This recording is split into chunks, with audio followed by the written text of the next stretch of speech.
Amen, amen, amen. Je vous salue tous dans le nom merveilleux de notre Seigneur Jésus. Amen. Bien-aimé, tu vas encore élever ta voix. Comme l'a dit l'homme de Dieu tout à l'heure, nous sommes le premier jour du mois. Alléluia. Bien-aimé, c'est vrai pour ceux qui étaient connectés hier soir, nous avons prié, mais n'empêche que nous pouvons encore prier. Nous allons recommander ce mois de février entre les mains de Dieu. Tu vas proclamer des bonnes choses pour ce mois dans le nom puissant de Jésus-Christ, dans ta vie, dans la vie de ton foyer, dans tes projets, dans tes perspectives.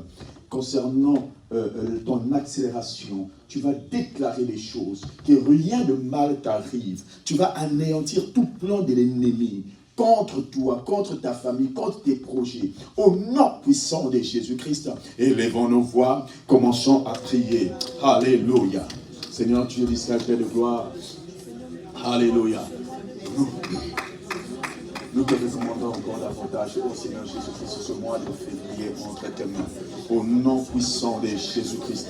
Seigneur, nous proclamons que la grâce, au Seigneur Dieu d'Israël, nous accompagne tout au long de ce mois. Alléluia. Au nom puissant de Jésus. David pouvait dire que je ne mourrai pas, je vivrai. Ô Seigneur, je rencontrerai les œuvres de l'Éternel. Je raconterai les œuvres de l'Éternel. Qu'il en soit ainsi, Seigneur, durant ce mois de février.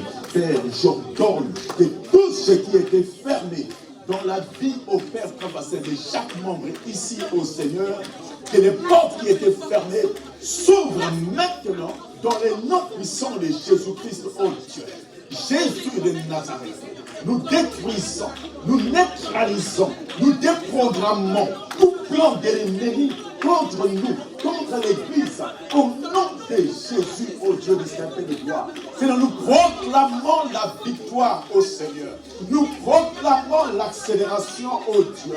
Seigneur, quelles que soient les montagnes, quelles que soient les oppositions, parce que je suis dans une attitude d'accélération, Seigneur, je crase sur mon chemin, ô Dieu, tout adversaire, au nom de Jésus-Christ. Merci, ô Yahweh. Seigneur, que tu sois élevé en ce mois de février, au nom de Jésus-Christ. Merci, Seigneur. Alléluia. Jésus de Nazareth. Alléluia. Merci, Seigneur. Alléluia. Amen. Soyez bénis dans le nom puissant de Jésus. Que Dieu vous fasse du bien en ce mois de février. Que tu ne pleures pas, mais que tu ris. Que tu ne sois pas dans la tristesse, mais que tu sois dans la joie au nom de Jésus-Christ. Alléluia. Que les portes qui étaient fermées dans ta vie s'ouvrent maintenant. Dans le nom puissant de Jésus-Christ. Que tout obstacle qui se posera devant toi sera une occasion d'accélérer encore dans ta vie dans le nom puissant de Jésus-Christ. Amen. Et nous bénissons tous les péninats qui nous feront du mal parce qu'ils vont nous pousser à aller encore plus loin dans le nom puissant de Jésus. Amen. Bien-aimés, nous prenons nos Bibles dans le livre de Marc, chapitre 5. On va un peu faire beaucoup de lectures aujourd'hui, 4 lectures.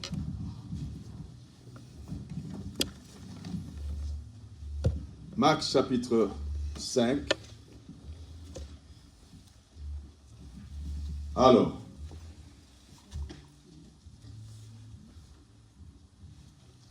l'ancienne Élodie me va prendre Marc chapitre 5 à partir du verset, juste le verset 21. Juste le verset 21. Alléluia. Jusqu'au verset 24, de 21 à 24, et tu lis le verset 35. On l'avait déjà lu ce texte biblique. Il y a 2 dimanches de cela. Amen.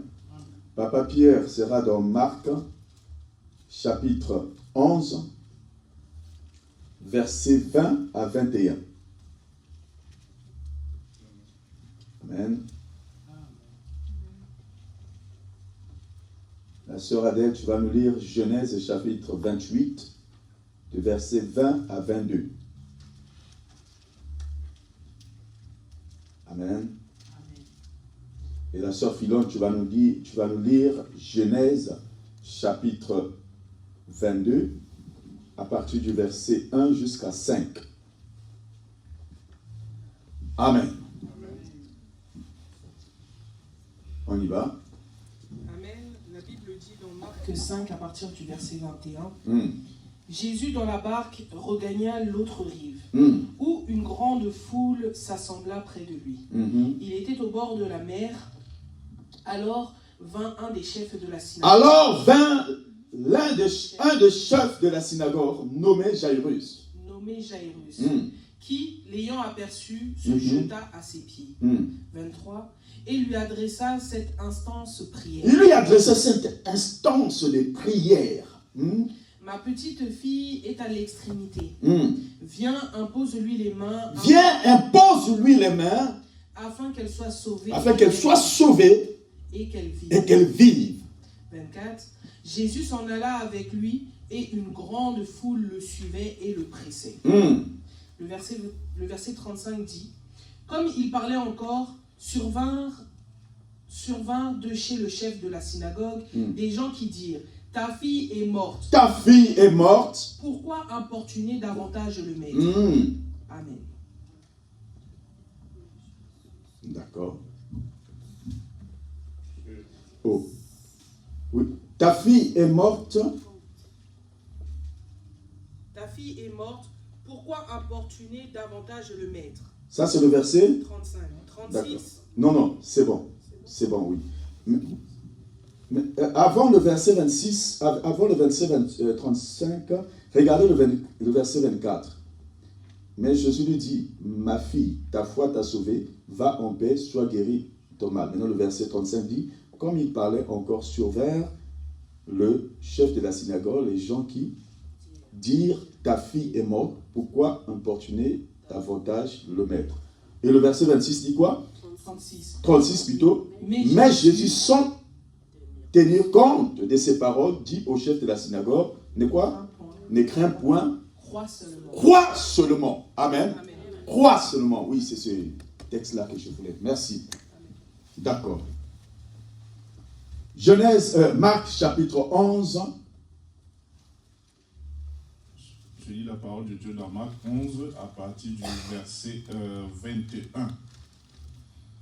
Pierre, se rappelant ce qui s'était passé, dit à Jésus, Rabbi, regarde le figuier que tu as maudit a séché. Jésus prit la parole et leur dit, ayez foi en Dieu. Pierre, se rappelant ce qui s'était passé, dit à Jésus, Rabbi, regarde le figuier que tu as maudit a séché. Jésus prit la parole et leur dit, ayez quoi? Foi en Dieu. Amen.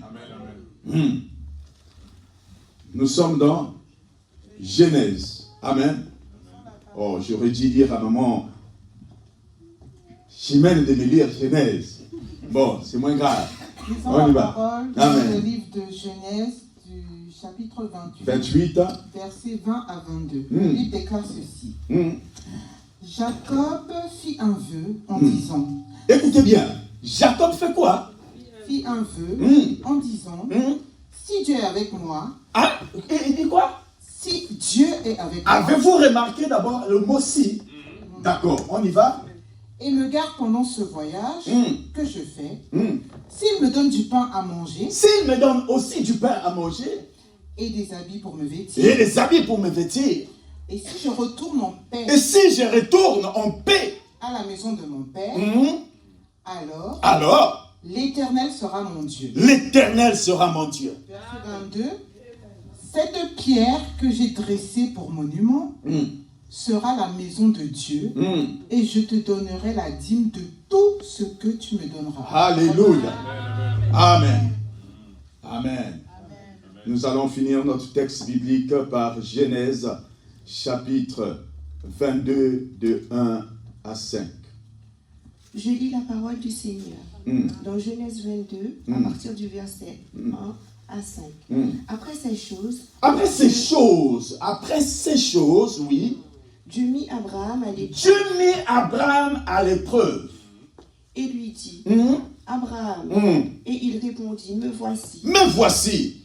Dieu dit, prends ton fils, ton unique, celui que tu aimes, Isaac. Va-t'en au pays de Morija, et là, offre-le en holocauste sur l'une des montagnes que je te dirai. Abraham se leva de bon matin, sella son âne, et prit avec lui 2 serviteurs et son fils Isaac. Il fendit du bois pour l'holocauste et partit pour aller au lieu que Dieu lui avait dit.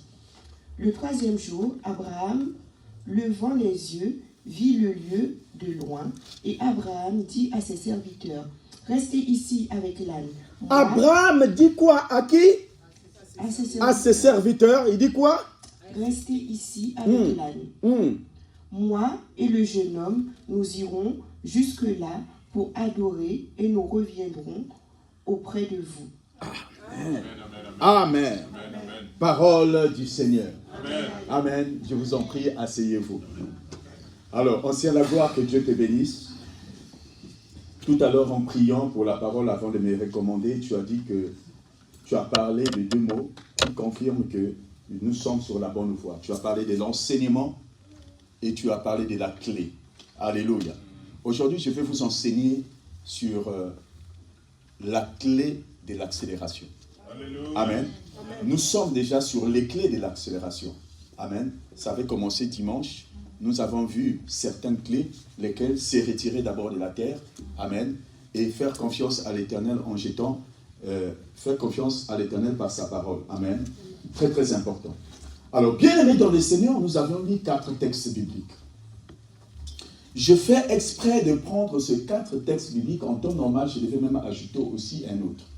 Mais on s'arrête d'abord là. Amen. Nous avons vu ce texte de Jairus. La Bible dit, je parle ici de la clé, la clé de l'accélération. Amen. La Bible dit que Jairus est venu voir Jésus-Christ, le suppliant pour aller imposer les mains à sa fille afin qu'elle soit guérie. Alléluia. Amen. Alors, entre parenthèses, je voulais dire à une personne, n'impose pas à Dieu la façon dont tu veux que Dieu puisse te guérir. Alléluia. Parce qu'il peut aussi te guérir juste par la parole. Amen. Il peut se guérir aussi juste parce qu'il est ému de compassion. Amen. Il n'est pas obligé d'imposer les mains. Amen. Et nous vivons une génération où les gens aujourd'hui aiment tellement trop des choses spectaculaires. Amen. Tu penses que si on ne t'impose pas la main, tu ne seras pas guéri. Non. Amen. Dieu agit tantôt d'une manière, tantôt d'une autre. Donc il dit, viens imposer ta main à ma fille afin qu'elle soit guérie. Amen. Et la Bible dit que Jésus n'avait pas refusé. Gloire soit rendue à Dieu. Mais Jésus accepta. Et en allant, la Bible précise au verset 25, or il y avait une femme qui était aussi malade, atteinte d'une maladie de perte de sang. Alléluia. Amen. Et c'est cette femme-là qui va toucher Jésus. Et voilà comment elle sera guérie. Nous connaissons tous l'histoire. Jésus va dire à la suite que je sens qu'il y a une force qui m'a été enlevée. Alléluia. Et, bien aimé, ce qui est intéressant, au verset 35, la Bible dit, l'un des serviteurs de Jairus vient encore dire à Jairus, ça ne sert pas d'y aller parce que ta fille est déjà morte. Amen. Et Jésus, la Bible dit, n'ayant pas tenu compte de l'information. Alléluia. Il dit à Jairus, crois seulement. Amen. Bien-aimé dans le Seigneur, j'ai envie de dire à une personne que quand tu reçois une mauvaise nouvelle, parfois il ne faut pas trop tenir compte de cette mauvaise nouvelle. Mais il faut d'abord voir ce que Dieu a dit de toi et qu'est-ce que Dieu dit pour cette situation. Alléluia. La Bible dit que Jésus, sans tenir compte, Jésus, on vient nous annoncer que la fille est morte. Mais la Bible dit que Jésus n'a pas tenu compte de cela. Bien, écoute, ne tiens pas compte de toute mauvaise nouvelle qui vient pour affecter ta foi. Amen. Alléluia. Laisse-moi te dire qu'il y a certaines choses qui ont pour but de te déstabiliser. Amen. Et le problème, c'est qu'on vient, bien, en temps normal, si nous méditons bien ce texte, nous allons vous rendre compte qu'en fait, l'information n'avait pas été apportée seulement à Jairus, mais en temps normal, c'est Jésus-Christ qu'on a cherché. Alléluia. Parce que quoi qu'il en soit, Jairus était le père, il devait toujours savoir que son fils est mort, et sa fille est morte. Alléluia. Mais on vient, bien aimé, cette parole vient pour tester le degré de la foi de Jésus-Christ. Et Jésus va dire, crois seulement. Amen. Avez-vous remarqué quelque chose? Amen. Quand Jairus, sa fille était morte, il a été motivé par beaucoup de gens. Va voir Jésus. Allons-y voir Jésus. Et laissez-moi vous dire que Jairus lui-même, il avait aussi la foi. Amen. Quelle est cette foi? Bien-aimé, c'est cette foi que nous avions nous tous. Nous avons cette foi. Bien-aimé, c'est pourquoi c'est très important d'entendre les témoignages. Parce que la Bible dit qu'un témoignage verdict délivre les âmes. En réalité, quand la Bible dit ça, la Bible est en train de dire que ce témoignage augmente ma foi. Amen. Alléluia. C'est pourquoi il est important de témoigner. Parce que quand nous témoignons, en entendant, nous allons dire que Dieu aussi est capable de faire ça dans ma vie. Alléluia. Donc, Jairus, en fait, avait entendu que Jésus-Christ guérissait les malades. C'est pourquoi, avec cette foi, il vient voir Jésus pour que Jésus vienne aussi guérir sa fille. Alléluia. Bien, nous avions tous cette foi. La foi de voir que l'autre est marié, moi si tôt ou tard je serai marié. La foi de voir que l'autre travaille, moi si tôt ou tard je vais travailler un jour. La foi de voir que l'autre a eu une maison, moi aussi un jour Dieu me bénira. La foi, bien aimé, nous avions tous cette foi. Amen. Mais il y a une foi que nous devrions avoir au-delà de cette foi. Dis révélation. Bien aimé dans le Seigneur, écoutez, quand la fille de Jairus meurt, on vient lui dire, laisse tomber, ta fille est morte. Alléluia. Et bien aimé, écoutez, qu'a fait Jairus? Jairus aussi a cru, a laissé. C'est plutôt de Jésus qu'on parle. La Bible dit que, mais Jésus sans tenir compte de cela. Ça veut dire que quand on est venu annoncer à Jairus, Jairus était déjà KO, abattu. Certainement, il commençait déjà à pleurer à ma fille. Amen. Et bien aimé, convenez avec moi qu'il n'y a rien de plus douloureux de perdre son enfant. Il est encore mieux. Chez nous, on dit qu'on préfère que les parents meurent et non l'enfant.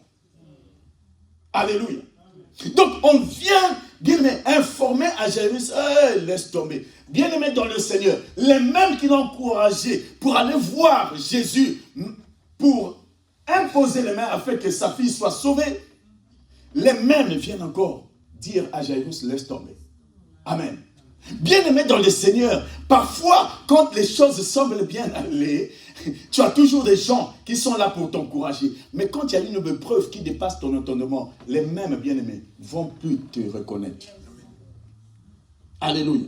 Et la Bible dit, Jairus n'a rien dit. Bien-aimé, le fait qu'il n'a rien dit, ça prouve que Jairus avait perdu la force, le courage, la foi et tout. Amen. Et c'est à ce titre que nous avions lu l'autre texte de qui? De Marc, qui parle de quoi? On nous parle que les disciples, parce que vous savez, un jour, Jésus avait faim. La Bible dit qu'ayant vu un figuier, il alla vers ce figuier pour aller manger des fruits. Mais ayant constaté que ce n'était pas la saison, Jésus-Christ a maudit, n'est-ce pas, cet figuier. Bien-aimé, entre parenthèses, laissez-moi vous dire que la Bible précise bien en disant que c'était quoi? C'était pas quoi? La saison. Alléluia. Bien-aimé, écoutez, là, pour une fois, nous pouvons tous accuser Jésus-Christ. Pour une fois, on peut accuser Dieu. Dites-moi, est-ce que la saison du papayer, c'est la saison du manguier? Chaque fruit a ça. Alléluia. Amen. La preuve en est que nous sommes en saison hivernale.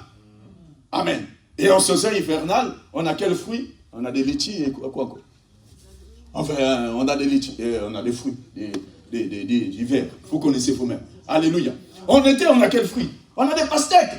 Donc, ça veut dire que chaque saison a ses fruits et chaque fruit a ça.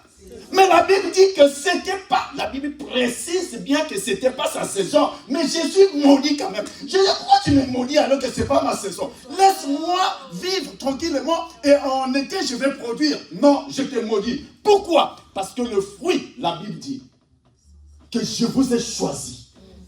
Je vous ai choisi afin que vous puissiez quoi? Demeurer et que vous portez quoi?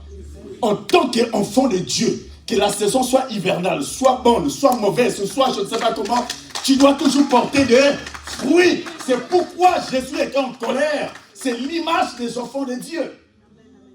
Alléluia. Amen. Nous devions toujours produire des fruits. Ça veut dire que qu'il y ait des bonnes choses, des mauvaises choses, portent toujours des fruits. Amen. N'est pas la foi de temps en temps. De temps en temps chaud, de temps en temps froid. Non. Alléluia. Chez nous, on dit, toujours quoi? Meilleur. C'est-à-dire que les choses marchent, que ça ne marche pas, que ça soit toujours bon. Alléluia. Bien-aimé dans le Seigneur, la Bible dit que Jésus a maudit le figuier. Et le lendemain, il passe sur le même chemin. Pierre dit à Jésus, mais Seigneur, regarde, il est séché le figuier. Il est devenu tout sèche. Et Jésus va répondre en leur disant, ayez quoi? La foi en Dieu. Alléluia. Bien-aimé, c'est là toute une différence. Amen. Jésus est en train de nous montrer que nous avions, il y a des sortes de foi. Alléluia. Jairus avait la foi parce qu'il voyait les miracles. Les disciples avaient la foi parce qu'ils voyaient les miracles que Jésus-Christ faisait. Mais cette fois-ci, Jésus va nous choquer, va dire, ayez la foi en Dieu. Au fait, quand vous voyez la vraie traduction, surtout la version anglaise, ou des anciens livres bibliques, on ne dit pas la foi en Dieu, mais on dit la foi de Dieu. Ah, je comprends. Il y a une différence entre notre foi et la foi de Dieu. Alléluia. Il y a une différence entre la foi des hommes et la foi de Dieu. Ça veut dire que la foi des hommes a besoin d'un élément. Alléluia. Pour que ça puisse marcher. Quel est cet élément? Je sais que Dieu a fait ceci dans la vie d'Adèle, Dieu aussi va faire pour moi. Alléluia. Tu as besoin d'un élément. La foi des hommes a besoin de quelque chose. Alléluia. Mais la foi de Dieu n'a pas besoin des éléments. La Bible dit qu'au commencement, Dieu créa le ciel et la terre. Ça veut dire que Dieu, pour créer, il n'avait pas besoin de quelque chose, mais il a juste parlé. Alléluia. Donc, il a créé le monde avec un rien. La foi de Dieu, avec un rien, il le fait. Mais la foi des hommes, tu as besoin d'abord de l'image du témoignage de l'autre. C'est pourquoi Jairus avait la foi que Jésus pouvait guérir. Mais quand sa fille est morte, la Bible dit, Jésus, sans tenir compte de cela, dit à Jairus, crois seulement. En d'autres termes, il est en train de dire à Jairus, avant tu croyais, mais maintenant tu dois aussi croire. Avant tu croyais au miracle que je faisais, mais tu dois aussi croire que même si ta fille est morte, tu peux la ressusciter. Amen. Parce que la femme aux pertes de sang avait juste pris la guérison, mais elle n'avait pas pris la résurrection. Donc, crois que même si elle a pris la maladie, mais moi je suis capable de ressusciter une personne. Alléluia. Et bien, mais comme je vous avais dit la fois passée, c'était la première fois que Jésus-Christ va aller ressusciter une personne. Ça veut dire que même là, il nous montre encore le degré de la foi. Amen. Le degré de la foi. Amen. Bien, mais écoutez, nous ne devrions pas seulement attendre des témoignages pour augmenter notre foi. Amen. La vraie foi, la foi que Dieu te demande pour que tu accélères, c'est une foi où tu vas partir de rien et croire que Dieu est capable de faire. Amen, amen, amen. Alléluia. Amen. Bien-aimés, écoutez. Nous entendons des témoignages, mais il y a témoignage et témoignage. Alléluia. Nous entendons des témoignages, mais il y a témoignage et témoignage. Il y a des témoignages, bien-aimés, dont le Seigneur, quand tu entends, tu dis que ça, même si je l'entends, mais c'est ma première fois d'entendre ça. Parce que ça, il n'y a pas un homme qui peut le faire, il n'y a que Dieu qui peut le faire. Amen. Bien, mais parce qu'aujourd'hui, c'est pas... un homme a prié pour moi, j'ai été guéri. Laisse-moi te dire qu'un féticheur peut aussi prier pour toi, peut aussi faire ses cris, tu seras guéri. Amen. Alléluia. Non, tu ne seras pas guéri, tu seras soigné. Yes. Oui, il faut bien préciser les choses. Amen. En réalité, elle va te communiquer encore des esprits, des démons là-dessus. Amen. Qui vont te maîtriser juste pour 3 ans, 1 année, 2 ans. Et après, bien aimé, on va voir la... Alléluia. Donc, bien aimé, écoutez, ne soyons pas impressionnés à ces choses-là. Amen. Mais ici, Dieu est en train de parler à des catégories des hommes de Dieu. Amen. Et c'est là où nous avons lu le texte de qui? De Genèse, chapitre 28. Et Genèse, chapitre 28, c'est un texte qui doit nous interpeller. Ça nous parle de qui? Ça nous parle de Jacob. Jacob, bien-aimé dans le Seigneur, alléluia, avait reçu une visitation divine. Amen. Et dans cette visitation divine, il va faire un vœu à Dieu. Ce n'est pas mauvais, jusque-là c'est bien. Amen. Mais si nous lisons bien le texte, amen, permettez-moi de repartir sur ce texte biblique qui est Genèse 28. Bien aimé, regardez un peu, c'est bizarre. Hein? C'est bizarre. Ce texte-là, on va lire ça ensemble. Regarde. La Bible dit ceci. C'était Genèse 28, verset combien? Verset 20 à 22. Ah ouais, 20 à 22. Jacob fit un vœu, ce qui n'est pas mauvais jusque-là. Alléluia. Jacob fit un vœu à Dieu. Ce n'est pas mauvais. Écoutez ce que Jacob va dire. Si Dieu est avec moi, alléluia. Si Dieu est avec moi et me garde pendant ce voyage que je fais, s'il me donne du pain à manger et des habits pour me vêtir, et si je retourne en paix à la maison de mon père, alors l'Éternel sera mon Dieu.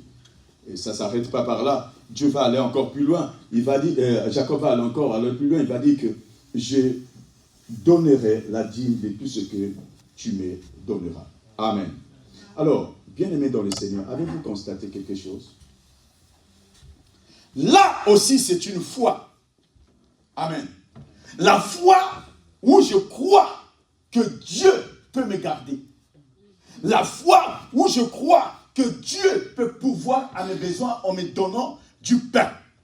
Afin que le lait et le pain ne manquent point de ma maison.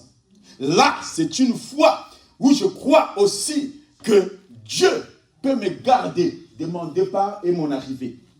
C'est une autre foi, celui de croire que je ne serai pas nu, mais Dieu pourvoira, me donnera toujours des choses à porter. Alléluia. C'est une foi. Mais bien aimé, je vais vous choquer. Je vais vous choquer.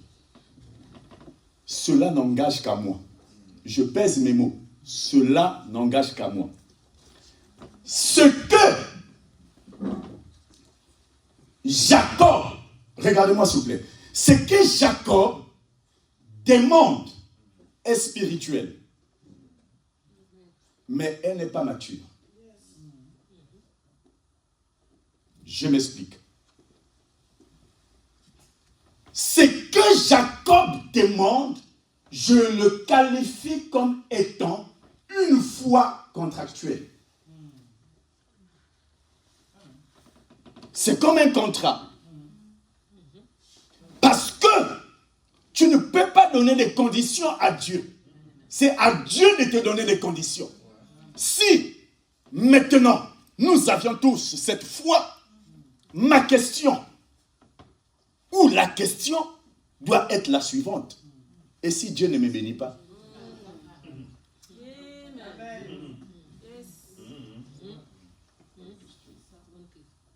Ah oui, ce matin, le professeur pose des questions aux élèves. Si Dieu ne me bénit pas, Papa Outé, je vais devenir quoi? Est-ce que si Dieu ne me bénit pas, je vais repartir au monde?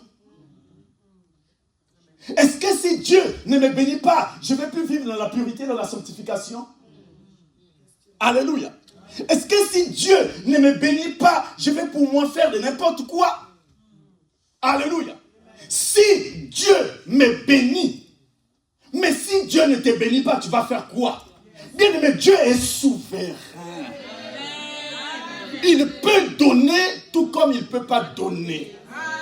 Nous le louons non pas pour ce qu'il fait, mais pour ce qu'il ne fait pas aussi. Et si Dieu ne me bénit pas, je vais devenir quoi? Je vais laisser ma foi. Alléluia. Oh, je pense que je parle à des races et des aigles qui peuvent dire que les choses ne marchent pas, que ça marche. Moi, je serai toujours attaché à Jésus-Christ. Je n'abandonnerai pas ma foi. La Bible dit qu'un jour, le diable est allé, mais au siège même pendant que Dieu était en train de faire une réunion. Alléluia. Pendant que Dieu est en train de faire une réunion. La Bible dit que le diable est venu. Et il demande, et Dieu lui demande, as-tu vu mon serviteur Job? Amen. Bien-aimés, nous connaissons tous cette histoire. Alléluia. Nous connaissons tous cette histoire. Amen. Le diable va même aller plus loin. C'est comme s'il est en train de défier Dieu concernant Job. Amen. Mais, en parenthèse, je vais attirer votre attention. La Bible dit ceci, que Dieu, bien mais écoutez, je prie que nous arrivons à ce niveau spirituel où Dieu sera fier de nous. Amen, amen. As-tu vu mon serviteur Job? Ah, il y a serviteur et serviteur. Alléluia. As-tu vu mon serviteur? Ça veut dire que Dieu était conscient que sur la terre, il peut avoir des hommes, mais Job, lui, non, il est différent des autres serviteurs. Amen, amen. Alléluia. Bien, mais il faut que Dieu frappe la main sur sa poitrine, disant que je suis fier de ma fille. Amen. Amen. Et la Bible dit que le diable va lui dire même que, mais c'est toi qui l'as tout béni. Dieu va même aussi dire, tu peux pour toi tout prendre. Amen. Bien-aimé dans le Seigneur. Au verset 22 ou 21, comme ça, de Job chapitre 1. La Bible dit, en tout cela, Job ne pécha point. Alors, quand vous voyez la vraie version, la Bible dit que en tout cela, Job ne perdit pas sa foi. Oh, c'est pourquoi je suis en train de dire que ta foi ne doit pas être contractuelle. Tu ne dois pas dire à Dieu que si tu me bénis, je te donnerai ma dîme. Si tu me donnes un mariage, je te donnerai ceci, cela. Si tu me fais ceci, je te donnerai. Laisse-moi te dire que Dieu est souverain. Il peut ou ne pas donner. Mais j'ai envie de dire que nous devions quitter la foi des hommes et rentrer dans la foi de Dieu. La foi de Dieu, c'est laquelle, c'est celle-là où quand Dieu donne, il ne donne pas. La Bible dit, Job en tout cela ne perdit pas sa foi. Bien-aimé, que Dieu te bénisse. Qu'il ne te bénisse pas, ne perds pas ta foi. Pourquoi? Parce que le temps des hommes n'est pas le temps de Dieu. Alléluia. La Bible dit, bien aimé, plus tard, que Dieu avait restitué Job. Alléluia. Et l'a remis à son état normal. Ça veut dire quoi? Ça veut dire que le Dieu de la restitution est le Dieu aussi de la restauration. Le Dieu de la restauration est le Dieu aussi de la restitution. Bien-aimé dans le Seigneur, en tout cela, Job va avoir des enfants qui étaient plus jolis dans toute la nation. Ça veut dire que quand nous avons une foi inébranlable, qui ne chute pas face aux circonstances. Alléluia. Laisse-moi te dire, Dieu te donnera plus que ce que tu avais avant. Alléluia. Bien-aimés, écoutez. Ne faites pas la prière de Jacob. Tu ne peux pas donner une condition à Dieu, mais c'est plutôt à Dieu de te donner les conditions. Amen, amen. Alléluia. Alléluia. Les contrats, tu vas signer un CDI avec Dieu. Alléluia. Et le plus souvent, quand nous signons un CDI avec Dieu, ce n'est pas Dieu qui va rompre ce CDI, c'est toi-même qui vas transformer le CDI en CDD. Parce que dans 2 matins, quand Dieu va te bénir, la première fois tu vas donner la dîme, la deuxième fois, j'ai beaucoup de charges. C'est pourquoi ne donne pas de conditions. La parole de Jacob, elle est spirituelle, mais elle n'est pas mature. Un enfant de Dieu ne doit pas dire, Seigneur, si tu me bénis, je te donnerai ça. Mais si Dieu ne te bénit pas, tu vas faire quoi? Amen. Alléluia. Si Dieu ne te bénit pas, tu vas faire quoi? Tu vas repartir en Égypte. Alléluia. Si Dieu ne te bénit pas, tu vas faire quoi? Tu vas abandonner ta foi. Ça veut dire que tu étais venu à Dieu pour des intérêts. Amen. Bien-aimé dans le Seigneur, notre Dieu est souverain. Tout ce qu'il fait est bon. Amen. Tout ce qu'il fait est bon. Amen. Et c'est pourquoi, bien-aimé dans le Seigneur, quand tu rentres dans une dimension d'alliance avec Dieu, tu peux te permettre de dire certaines choses à Dieu. Alléluia. Mais tant que tu n'es pas encore dans cette dimension, limite-toi. Amen. Ces genres de prières, si Dieu me fait ceci, en temps normal, nous ne devions plus faire ces genres de prières. Elle est spirituelle, oui. Tu fais un vœu, oui. Mais n'oublie pas que Dieu a dit aussi que celui qui fait un vœu, qui ne tarde pas à l'accomplir. Mais bien aimé, combien d'entre nous ici, par émotion, nous nous sommes levés ici pour faire des vœux?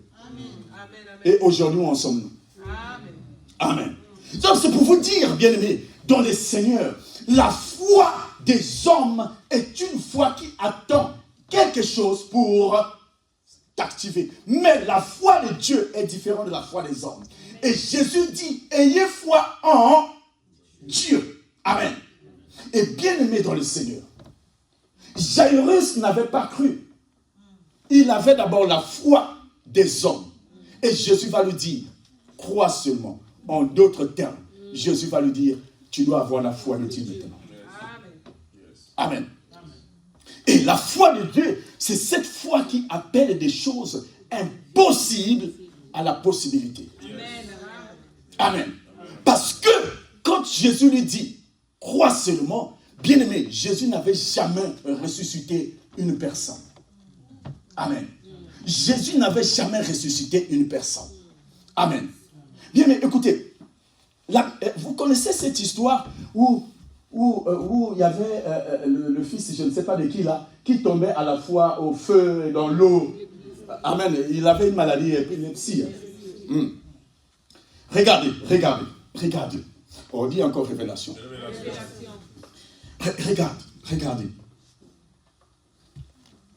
Papa Whitney, quand nous voyons ce texte, la Bible nous dit que Jésus était à la montagne avec Pierre, Jean et Jacques.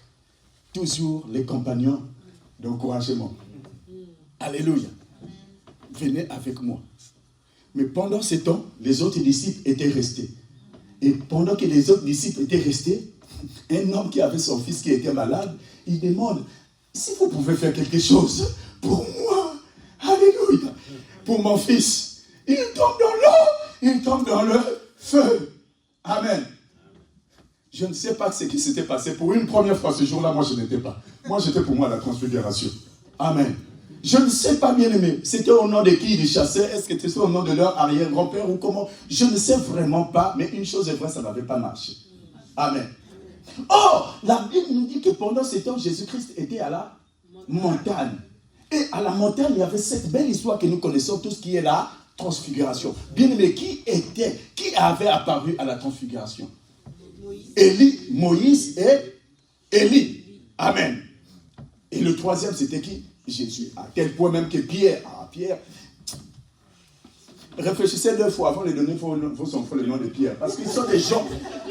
Amen. Ils sont des gens. Ils sont vraiment très impulsifs. Hein? Alléluia. Ah, Pierre, ah, Seigneur. Non.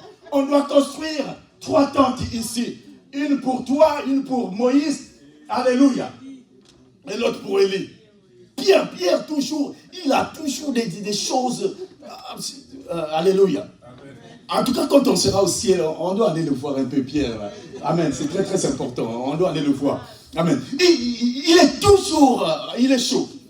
Amen. Il est vraiment, vraiment chaud. Et j'ai béni le Seigneur. Mais en réalité, si Pierre avait demandé cela, tout simplement parce qu'il y avait des gens qui ne croyaient pas seulement en Jésus. Et la minorité croyant en Jésus, c'était d'abord les 12 disciples. Mais en réalité, celui qui a plus d'impact, c'est Moïse. Donc Pierre, c'est un bouliste. Chez nous, on les appelle les boulistes. C'est-à-dire c'est une personne qui voit loin. Amen. Mais dans le sens un peu bizarre. Alléluia. Il dit, construisons, faisons une tente. Et pourquoi la tente de Moïse? Pour que nous tous, après les fêtes et tout ça, on vient là pour faire des adorations, etc. Alléluia. Jésus va dire nada. Pas de tente. Moi, je te connais, Pierre. Toi là, tu es bandit, toi. Mais tu es bandit dans le bien. Alléluia.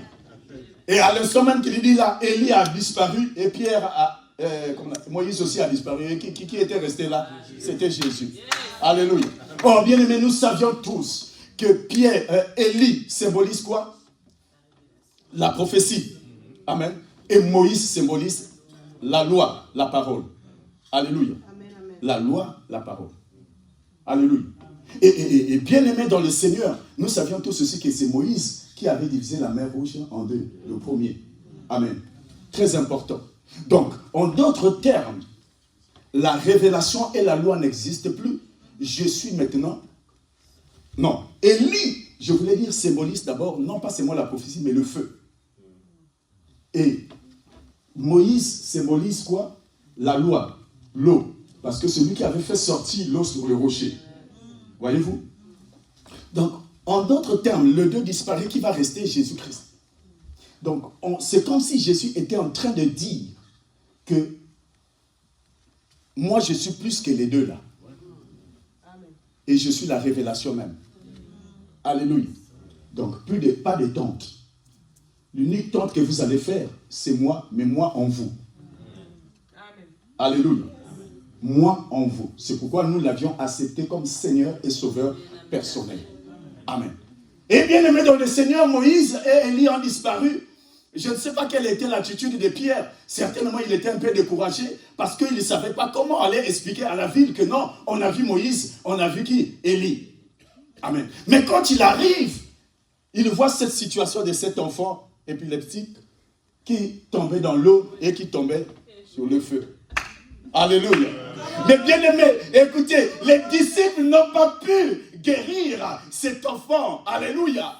Et je suis sûr que même si on avait dit à Pierre, Pierre aussi ne pouvait pas. Amen. Mais quand Jésus arrive, bien aimé, ce que vous oubliez, c'est que Jésus arrive avec la foi de Dieu. Et quelle est cette foi? La foi qui dépasse le surnaturel. C'est-à-dire, il avait l'onction à la fois de Moïse et l'onction à la fois d'Élie. Ça veut dire que Jésus est lui-même l'eau et il est aussi le feu. Mais comme cet enfant tombait dans le feu et dans l'eau, la Bible dit que Jésus-Christ va prier pour l'enfant et l'enfant était guéri. Pourquoi l'enfant était guéri? Tout simplement parce que Jésus-Christ est lui-même l'eau, c'est-à-dire la parole. Tout simplement parce que Jésus est lui-même le feu. Alléluia. Cette fois-ci, il ne tombe plus sur l'eau qui peut te faire jaillir, qui peut te faire mourir, mais il tombe sur l'eau qui est la parole de Dieu, c'est-à-dire Jésus. Cette fois-ci, il ne tombe plus sur le feu qui t'emmène à l'enfer, mais cette fois-ci, il tombe maintenant sur le feu, n'est-ce pas, qui guérit et qui fait la justice. Amen.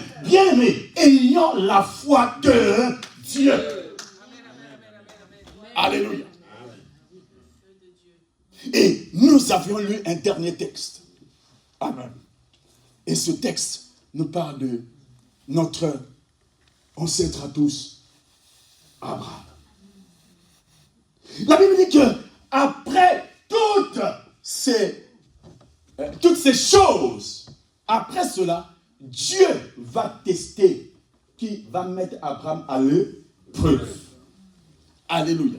Bien-aimé, écoutez, Abraham est l'image de Dieu.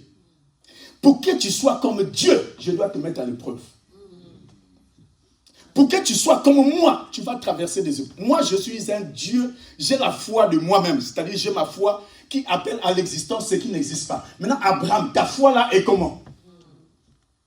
Je vais voir si tu es réellement attaché à Isaac ou si tu es attaché à moi. Alléluia.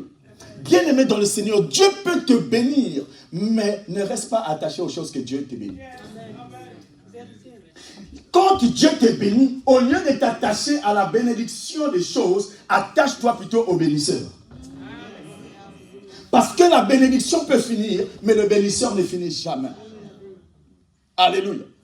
Et bien aimé dans le Seigneur, la Bible nous dit que Jésus, Dieu vient voir Abraham et il dit à Abraham, donne-moi ton fils. Et s'il vous plaît, il mentionne ton unique. Alléluia. Dieu, tu t'es trompé, je n'avais pas seulement Isaac. J'avais aussi Ismaël. Mais Dieu dit ton unique. Bien, mais écoutez, Dieu ne calcule pas ce que tu as obtenu par ta propre force. Lui, il voit ce que lui te donne. Alléluia. Ce qu'il te donne, il appelle ça unique. C'est pourquoi dimanche passé, je vous avais dit que quand nous acceptons le Seigneur, quel que soit notre rang dans la famille, on devient les aînés de la famille.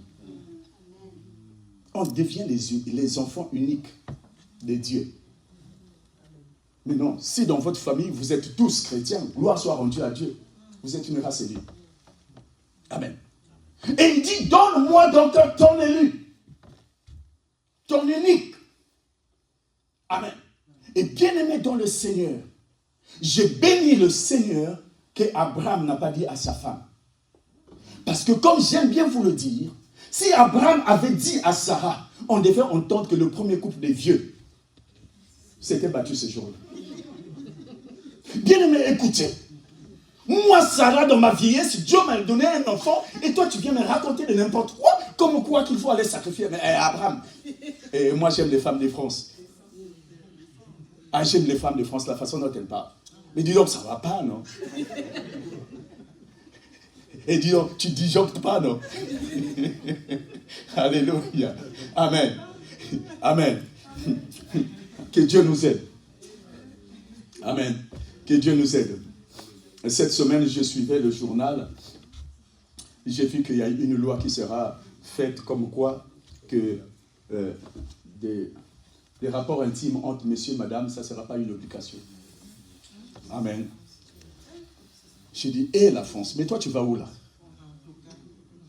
Bien-aimé, est-ce que vous vous rendez compte qu'on est en train d'encourager aux hommes d'aller voir ailleurs? Est-ce que vous vous rendez compte? Et celle qui va proposer cette loi, s'il vous plaît, c'est une femme députée, elle est célibataire. Célibataire, je ne sais pas si elle était en colère avec son mari parce qu'elle a 2 enfants, son mari était parti. Certainement, c'est à ce problème-là qu'ils ont eu dans le foyer. Et je vais faire de ça une loi. Alléluia. Et bien aimé dans le Seigneur, ça c'est une femme en temps normal, ça ne sert pas de la bénir, il faut la maudire. Parce que toi tu cherches des problèmes avec Dieu, toi. Alléluia. Bien aimé, écoutez, la Bible dit, faites toutes sortes de prières. Vous êtes tellement trop spirituel. Il y a certaines personnes, en temps normal, on doit maintenant te maudire, toi. Parce que tu touches à ce... Non.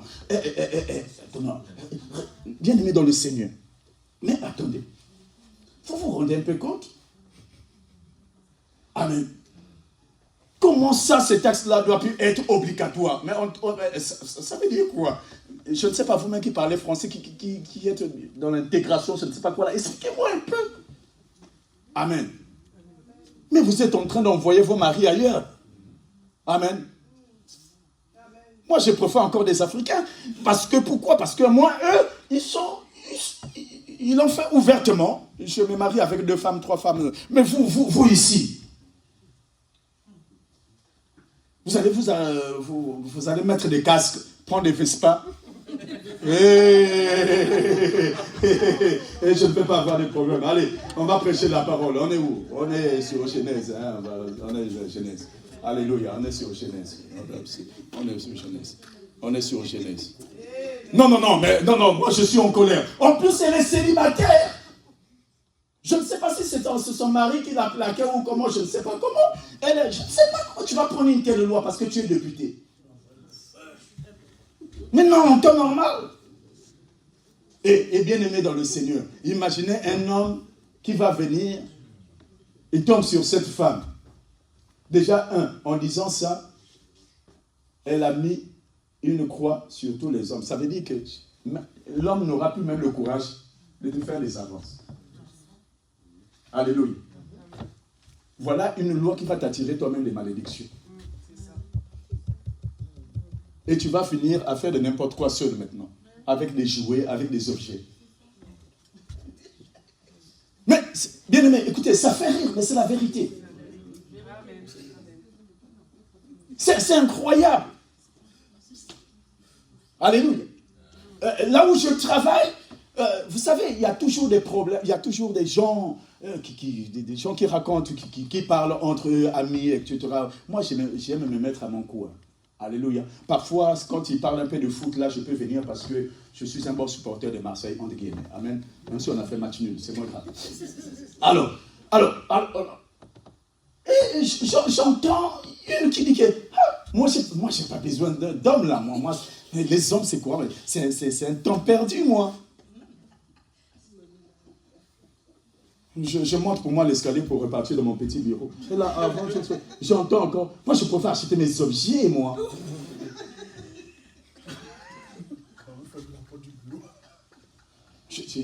Regardez. Ça est bien aimé dans les Seigneurs. Ça fait rire. Mais c'est la réalité de la France, de l'Europe peut-être. Et même peut-être du monde. Et c'est triste. Amen. C'est triste. Et vous croyez que c'est seulement quelque chose qui fait rire, mais sachez qu'il y a un esprit derrière. Il y a un esprit derrière. Amen. Il y a un esprit derrière. Amen. Et pour des hommes, comme la loi va tomber, cette loi-là, s'il vous plaît, c'est pour eux, hein, pas pour nous ici. Hein. Amen. Et c'est pour eux là-bas. Amen. Pas pour nous. Amen. Maman, assure bien ton rôle. Hein? Papa, assure bien ton rôle. C'est pas pour nous. Alléluia. C'est pas normal. C'est pas tout simplement normal. Alléluia. Et c'est triste de voir un beau pays comme ça prendre de telles résolutions. C'est pourquoi Dieu nous demande prier pour la nation qui nous reçoit. Pourquoi? Parce que notre bénédiction en dépend. Amen. Et la Bible dit que là où le péché abonde, la grâce de Dieu, ça prouve aussi que nous devons beaucoup prier pour cette nation. Amen. C'est très très important. Amen. Parce que des choses vont à l'encontre de la volonté de Dieu. Et ça, ce n'est pas normal. C'est vraiment triste. Amen. C'est vraiment triste. Alors, une loi comme ça serait votée. Bon, que Dieu nous aide. Maman Chimène, ça fait mal. Que Dieu nous aide. Fais-nous les manières qu'on va pour nous manger, parce que là, ça fait mal. Alors, nous étions en train de parler de qui? D'Abraham. Dieu merci que cette loi-là n'était pas avec Sarah et Abraham. Et bien aimé dans le Seigneur, Abraham va entendre la voix de Dieu. Et je bénis le Seigneur pour la sagesse qu'Abraham avait. Parce que bien aimé, c'est la preuve que toute révélation qui vient de la part de Dieu, tu n'es pas obligé d'en parler. Vous savez, quand tu es prophète ou prophétesse, Dieu peut te parler, amen, mais tu n'es pas obligé de dire ce que Dieu t'a dit aux hommes. Dieu est venu voir Abraham. Il a dit à Abraham que moi, j'irai détruire qui? Sodome et Gomorrhe. Mais en aucun cas, nous avons vu Abraham partir à Sodome pour dire « Hey, faites attention, Dieu va venir vous détruire. » Amen. Dieu a parlé à Abraham, mais Abraham n'est pas parti à Sodome pour aller informer. Pourquoi? Tout simplement parce que ce que Dieu m'a dit, je dois en faire moi-même un sujet de prière. Bien-aimés dans le Seigneur, vous n'êtes pas obligés d'en parler. Abraham n'a pas parlé à Sarah parce que Sarah, certainement, son cœur n'était pas disposé à recevoir une telle information. Bien-aimés dans le Seigneur, c'est très important. De la même façon, regardez, que ce soit l'un ou l'autre. Vous vous souvenez qu'un jour, quand Isaac était né, après, Sarah va dire à Abraham de chasser qui? Agar et Ismaël. Amen. Et la Bible nous dit que cela avait frustré le cœur de qui? D'Abraham. Et Dieu va venir dire à Abraham, fais ce que Sarah te demande de faire. Aïe, ça fait mal. Amen. Cher homme, nous n'avons pas toujours le monopole de la spiritualité. Dieu parle aussi aux femmes. C'est pourquoi je crois au ministère des femmes. Parce que Abraham n'a pas cru. Alléluia. Mais Dieu vient dire à Abraham, fais ce que Sarah te demande de faire. Amen. Et la Bible dit que Abraham va prendre 2 cruches remplies d'eau, va donner à Agar et ils vont partir. Alléluia. Mais bien aimés dans le Seigneur, avez-vous remarqué quelque chose? Les cruches d'eau. Le chemin est long, le désert. Mais ça va finir. Alléluia. Mais la Bible dit que là où Agar était arrivée avec Ismaël, Dieu l'ouvrit les yeux et elle a vu un puits d'eau. Amen. L'homme va te donner des cruches, mais Dieu te donnera des puits. Dieu va te donner, l'homme va te donner ce qui est insuffisant, mais Dieu te donnera ce qui est suffisant. Amen. Et Abraham avait tiré la leçon, laquelle, comme Dieu avait parlé à Abraham et à Sarah, mais cette fois-ci, Dieu vient me parler à moi, alors je ne vais pas dire à Sarah. Je laisse à Dieu lui-même la responsabilité de toucher son cœur ou de lui parler. Mais moi, je vais obéir à la voix de Dieu. La Bible dit que le lendemain matin, il scella tous ses biens, et prit l'enfant, il alla avec l'enfant. Et ce qui me choque, bien aimé, c'est le verset 5 que nous avions lu avec la sœur Philomène. Le verset 5 nous dit quoi? Le verset 5 dit que Abraham dit à ses serviteurs, restez là, nous allons aller avec l'enfant. Pourquoi? Adorer Dieu. Et s'il vous plaît, Abraham va dire quelque chose de grave, laquelle Abraham va dire, et nous reviendrons. Abraham, il y a un problème. Dieu t'a dit quoi au verset 1? Va quoi me sacrifier quoi? Qui? Ton fils. Et pourquoi tu dis que nous reviendrons? La foi de... La foi de... Alléluia. Non, ça me choque. Et ça me choque au contraire encore plus. Pourquoi? Parce que jamais dans la Bible, il y a un passage biblique où Dieu avait ressuscité une personne. Mais Abraham, comment peux-tu croire que Dieu est capable de ressusciter le fils? Alléluia. La Bible dit qu'après ces choses, Dieu testa la foi d'Abraham. Il lui mit à l'épreuve. Quand tu traverses des épreuves difficiles, ça veut dire que Dieu est en train de tester le degré de ta foi. Et quand les épreuves arrivent, toi, tu dois au contraire augmenter aussi le degré de ta foi. C'est en ce titre que nous disons, plus grandes sont tes épreuves, plus grande aussi sera ta victoire. Mais pour que la victoire arrive, il faut qu'il y ait la foi de Dieu. Restez ici et nous reviendrons. Nous partons pour adorer et nous reviendrons. Hé Abraham, toi tu as la foi de Dieu parce que adorer, bien-aimé dans le Seigneur, l'adoration, alléluia, c'est l'unique chose qui touche le cœur de Dieu. L'adoration, tu appelles Dieu à siéger sur ton problème. Or, quand le gouvernement Macron se retrouve, il dit que le gouvernement siège. Quand le gouvernement siège, c'est pour prendre de nouvelles décisions. Et j'ai béni le Seigneur dans ce pays développé que nous sommes. Quand on prend une décision, ça va le faire. Alléluia. Dans le pays où je viens, quand on prend une décision, c'est pour voler tout l'argent qu'on va mettre dans les biduchés. Mais ici, ça va le faire. Alléluia. Donc, quand tu vas pour adorer, ça veut dire que Dieu est capable de faire aussi un miracle. C'est pourquoi, bien-aimé dans le Seigneur, 2026, plus de Jésus, plus d'adoration, plus de Dieu. Alléluia. Plus de Jésus, oh bien-aimé, des passionnés de Christ, les amoureux d'adoration, bien-aimé. Bien-aimé, quand tu es fatigué, tu rentres à la maison, même si le corps dit que tu n'arrives plus, lève ta voix, dis éternellement Dieu, tu restes Dieu. Le corps est fatigué, mais j'ai la voix pour te parler. Adore ton Dieu, bien-aimé. Alléluia. Tu ne sais pas la sémence que tu es en train de donner. Amen. Et la Bible dit, Dieu lui a dit d'aller sacrifier l'enfant. Lui, il part. Amen. Et bien aimé dans le Seigneur, il part pour aller sacrifier. Mais comme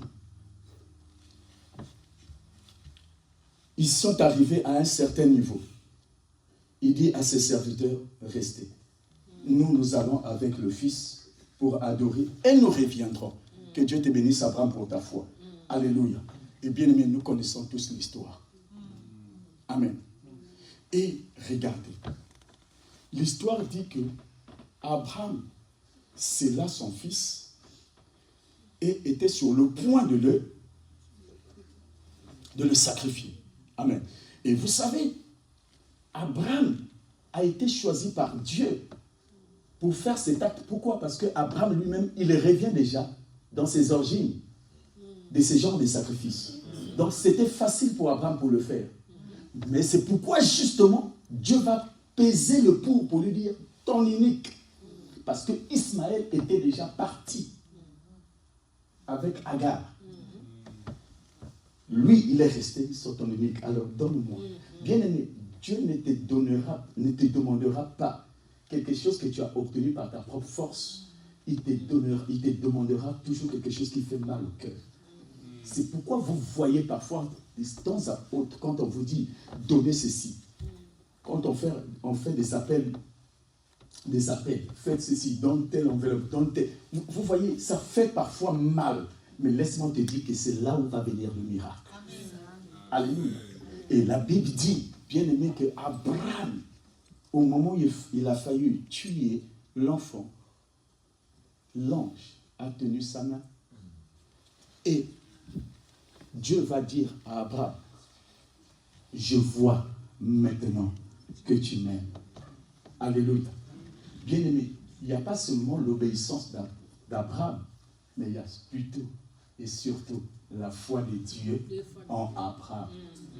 Et Dieu s'est identifié à Abraham. C'est pourquoi nous disons que Abraham est l'image de Dieu. Alléluia. Et nous disions que Abraham est le père de la foi. Et bien, mais quand tu dis Abraham est le père de la foi, laisse-moi te dire qu'Abraham avait la foi de Dieu et non la foi des hommes. Alléluia. Cette foi-là, c'est Paul qui explique cela pour finir dans le livre d'Hébreux. Dans le livre d'Hébreux, Paul nous explique ça. Il dit ceci, chapitre 11, Hébreux chapitre 11. Moi, je crois que c'est Paul qui avait écrit le livre d'Hébreux. Alors, il dit ceci. Abraham, il pensait que Dieu est puissant. Verset 19. Il pensait que Dieu est puissant, même pour ressusciter les morts. Waouh! Alléluia. Aussi, dans une sorte de préfiguration, il retrouva son fils. C'est par la foi qu'Isaac... Non. Arrêtons-nous là. Amen. Donc, repartons d'abord au verset 17. C'est par la foi qu'Abraham offrit Isaac lorsqu'il fut mis, quoi? À l'épreuve. Et qu'il offrit son fils, quoi? Unique. Lui qui avait reçu les promesses. Amen. et qu'il avait été dit, en Isaac sera nommé pour toi une postérité. Ce passage est en train de dire, malgré les promesses que Dieu avait dites à Abraham, mais Dieu va dire encore à Abraham, donne-moi cet Isaac-là et va le sacrifier. Maintenant, Paul nous explique comment Abraham a fait, le pourquoi Abraham l'a fait. En fait, Paul nous explique qu'Abraham il pensait, la Bible dit quoi? Abraham, il pensait que Dieu est puissant. Alléluia. Bien-aimé dans le Seigneur, ta foi doit t'emmener à une dimension d'une grande imagination où tu dois penser que Dieu est capable de faire des choses impossibles au possible. Amen. La Bible dit qu'il pensait que Dieu... Mais Abraham, jamais Dieu a ressuscité une personne dans la Bible. Toi, tu vas penser ça comment? C'est pour te dire que, bien aimé, la clé de l'accélération, c'est penser des choses imaginables. Tu dois imaginer, mais des choses qui vont dans le sens positif. Alléluia. Que même quand on a déclaré que je ne peux pas être enceinte, je n'ai plus de trompe, mais Dieu est capable de mettre, bien aimé, de me donner un enfant. Et on a vu cela. J'ai vu des femmes témoigner cela. Alléluia. Parce qu'il y a que Peugeot qui peut arranger la voiture 3008 Peugeot. Amen. Mais si tu emmènes la voiture 3008 Peugeot à Volkswagen, il ne sera pas arrangé. Il n'y a que Dieu qui a créé l'homme. Donc l'unique qui connaît bien le corps de l'homme, il n'y a que Dieu par les médecins. C'est pourquoi il est capable de donner là où les médecins ont dit que là c'est impossible. La foi de Dieu. Il pensait. Amen. Tu dois avoir des pensées positives pour accélérer. Quand tu accélères, imagine que Dieu peut faire de grandes choses avec moi. Alléluia. Avoir des pensées positives. Amen. Des pensées que je veux faire du bien pour l'église. Des pensées, je vais faire du bien pour mes projets. Les pensées, je vais faire du bien pour... Écoutez, toujours des pensées positives. Et que cette positivité des choses, Dieu puisse les transformer en physique afin que tu puisses voir cela. Et je prie que cela soit ton cas. Amen. Bien-aimé, ce matin, Dieu est en train de te dire, la clé de l'accélération, c'est de quitter l'étape de la foi pour entrer à l'étape de la foi de Dieu. Amen. Ayez foi en Dieu. Ayez la foi de Dieu et non la foi des hommes. Mesdames et messieurs, que Dieu vous bénisse.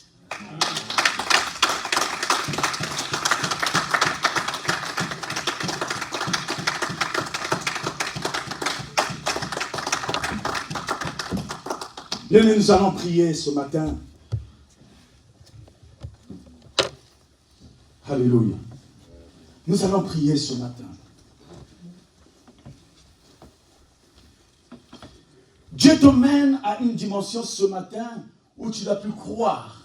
Parce que l'autre a témoigné que Dieu est capable aussi de faire pour moi. Nous ne parlons pas ici du témoignage des autres. Mais crois à ce que toi-même tu veux faire et à ce que Dieu est capable de faire avec toi. Dieu a dit, qu'as-tu entre tes mains? Bien-aimé, crois seulement que ce que tu possèdes dans tes mains, Dieu est capable de le transformer. Dieu est capable de changer des situations. Dieu est capable de changer la situation négative en situation positive. Pour toi, alléluia. Bien-aimé dans le Seigneur, la foi de Dieu, c'est cette foi que nous avions besoin pour accélérer en 2026. C'est pourquoi tu vas élever ta foi. Tu vas commencer à prier. Tu vas commencer à demander cette foi en Dieu. Bien-aimé dans le Seigneur, la foi de Dieu, c'est une foi où tu dois enlever toute forme de doute dans ton cœur. La foi de Dieu, c'est une foi où tu dois enlever les écailles de tes yeux afin que tu vois loin. La foi de Dieu, c'est une foi qui n'a pas de limite. C'est une foi illimitée. Tu dois voir loin, car Dieu va t'emmener loin dans le nom puissant de Jésus-Christ. Bien aimé, la foi des dieux.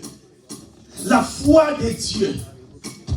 Et Dieu ce matin te dit, aie la foi de Dieu. Alléluia. Aie la foi de Dieu. Et que cette foi, bien-aimé, je ne sais pas quelle est la situation que tu traverses en ce moment. Je ne sais pas quelle est la situation. Oh, bien-aimé, comme Jairus, tu as cru seulement que Jésus pouvait sauver ta fille, mais tu n'as pas cru que Jésus pouvait ressusciter ta fille. Mais je m'en vais te dire qu'aujourd'hui, même si tu penses que la situation d'hier ne peut plus marcher, mais ce matin, je te dis qu'avec la foi de Dieu, ce qui était mort peut revenir à la vie. Si cette situation ne marchait pas, ça peut revenir à la vie aujourd'hui. Ça peut revenir à la vie aujourd'hui. Il te suffit juste de dire quelque chose. Il te suffit juste de changer ta mentalité, de déclarer quelque chose. La Bible dit qu'au commencement, Dieu créa le ciel et la terre. Il a créé le ciel et la terre avec rien, mais seulement avec la parole. Et il dit que la lumière soit et la lumière fut. Oh, je déclare qu'il y ait la lumière sur ta situation au nom puissant de Jésus-Christ. Je déclare qu'il y ait la lumière sur ta situation. Cette situation qui est ténébreuse puisse voir maintenant la lumière au nom puissant de Jésus. Nous